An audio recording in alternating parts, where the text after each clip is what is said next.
British काळापासून कॉफीचं उत्पादन करणारं चिखलदरा हे राज्यातील एकमेव हिल स्टेशन आहे। इंग्रजांनी त्या काळात चिखलदरा या ठिकाणी चहाचे मळे विकसित करून चहाचं उत्पादनही घेतलं होतं। तर कशा प्रकारे या परिसरात चहा आणि कॉफीचं उत्पादन वाढीस लागलं याविषयी जाणून घेऊयात या स्पेशल रिपोर्टच्या माध्यमातून।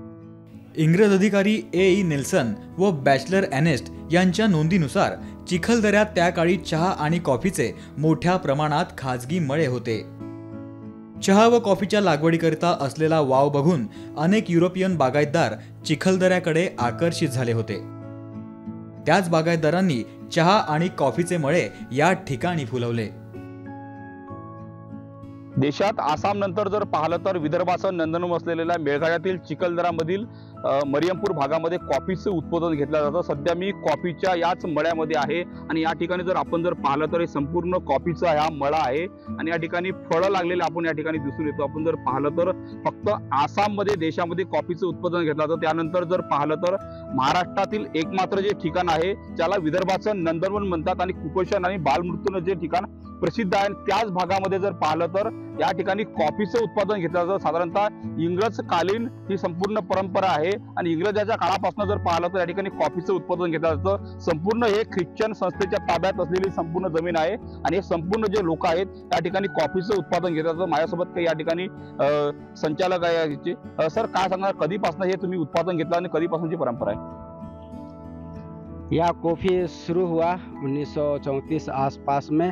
ब्रिटिश शासन के उस समय तो जो मिशनरीज फादर लोग आए उन लोग यह कॉफ़ी को लगाया और लोग उत्पादन को आगे बढ़ाए। उसके बाद उन लोगों को धीरे धीरे काम में उसमें लगाए और लोग उसमें काम में इंटरेस्ट लिए। उनके लिए फ़ायदेमंद के लिए और हमारे मिशनरी लोगों के लिए फ़ायदेमंद लाभ प्राप्त होने के लिए यह कॉफ़ी लगाया गया है, क्योंकि सबसे पहले यहीं पर कॉफ़ी हुआ और कहीं जगह कॉफ़ी नहीं था। कालांतराने हे चहाचे मळे संपुष्टात आले, मात्र रोमन कॅथोलिक मिशनरीकडील जमिनीवर कॉफीचे खाजगी मळे टिकून आहेत। इंग्रज अधिकारी जेम्स मुल्हेरन याने चिखलदऱ्यात सर्वप्रथम कॉफीच्या रोपांची लागवड केली।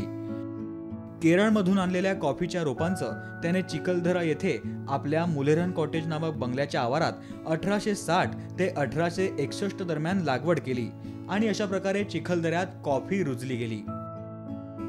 1897 ते 1898 दरम्यान रोमन कॅथोलिक मिशनची सुरुवात करणाऱ्या फादर थेवनेट यांनी रोजगार आणि उदरनिर्वाहाचं साधन म्हणून कॉफीच्या लागवडीचा विचार केला आणि 1910 पर्यंत येथे कॉफीचे मळे विकसित झाले। कितने बरस से सर ये परंपरा करीबन हो गया 100 साल के ऊपर। और यह कॉफ़ी जो ऐसे जगह में लगाया गया होता है जहाँ ठंडी एरिया है और जहाँ हिल स्टेशन है उस जगह में, क्योंकि गर्मी जहाँ स्थान है वहाँ पर यह कॉफ़ी लग नहीं पाती है अच्छा से। कोणत्या महिन्यामध्ये हे संपूर्ण उत्पादन केलं जातं? इसका उत्पादन होती है शुरुआत जब फूल लगती है जून जुलाई में या अप्रैल में, जब बारिश शुरू होती है इसका फूल लग जाती है। उसके बाद में इसका प्रोसेस आगे बढ़ता है। उसके बाद में दिसंबर में इसका जो पकने शुरू हो जाता है।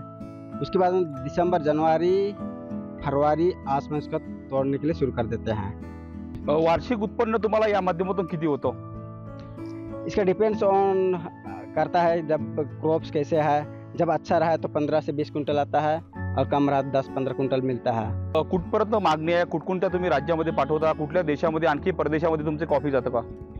अभी तो कॉफ़ी का जो लोग आ रहे हैं, कभी पुणे से आ रहे हैं, मुंबई से आ रहे हैं, नागपुर से आ रहे हैं और बेंगलोर से आ रहे हैं देखने का, एमपी से आ रहे हैं। बिया निघाल्यानंतर याची प्रक्रिया कशी राहते?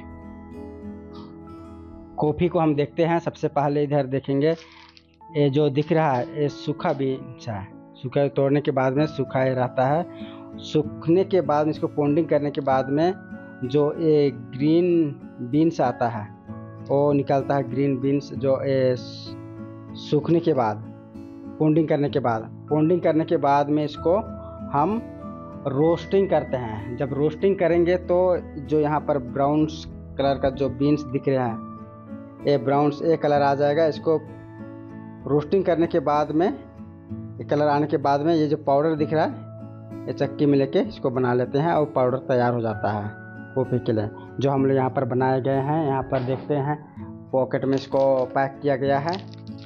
कॉफ़ी पाउडर और जो बीन्स दिख रहा है इसको भी पैक किया गया। इसको जो वेट लॉस के लिए लोग लेके जाते हैं, लोग खरीदते हैं और इसका भी बेनिफिट है।